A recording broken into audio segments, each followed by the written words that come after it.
Hi everyone, Stacy Whiter here on behalf of Campus Mortgage with part 2 of a two-part video series on recent Fannie Mae selling guide updates.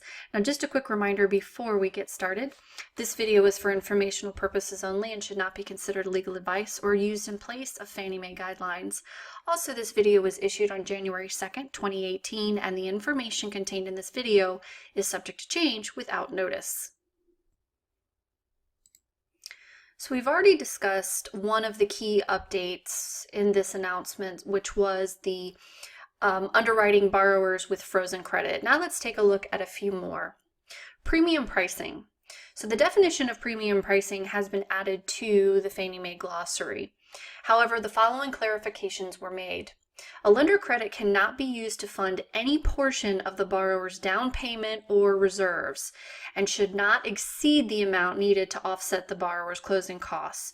So very important, what they're saying here is to make sure that whatever lender credit or premium pricing is being used to cover the borrower's closing costs or prepaids cannot carry over, even a penny can carry over to cover any of the down payment or the borrower's reserves. Very important. So if you have more of a credit that actually is needed than you actually to cover the closing costs and the prepaids, then you actually have to reduce the credit because you have to make sure it doesn't play into the down payment or reserves.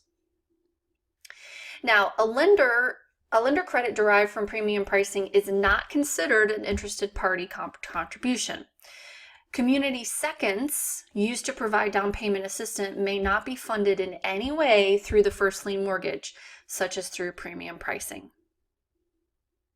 And this change or this update is effective immediately. The next one is the cash out waiting period for LLC. So currently, for someone to do a cash out refinance on their property, they need to have owned it for at least 6 months. Well, they're now updating their guidelines to say that if that property was held in an LLC controlled or majority owned by a borrower, that 6 months in that LLC will count towards the 6-month ownership requirement. And the effective date for this is immediate. All right, that concludes part 2 of this two-part video series. Thanks so much for watching. For more tips and videos, please visit campusmortgage.org to look for their weekly mortgage video tips designed for all mortgage professionals, including underwriters, loan officers, processors, closers, and post-closers. Have a great day. We'll see you next time. Bye-bye.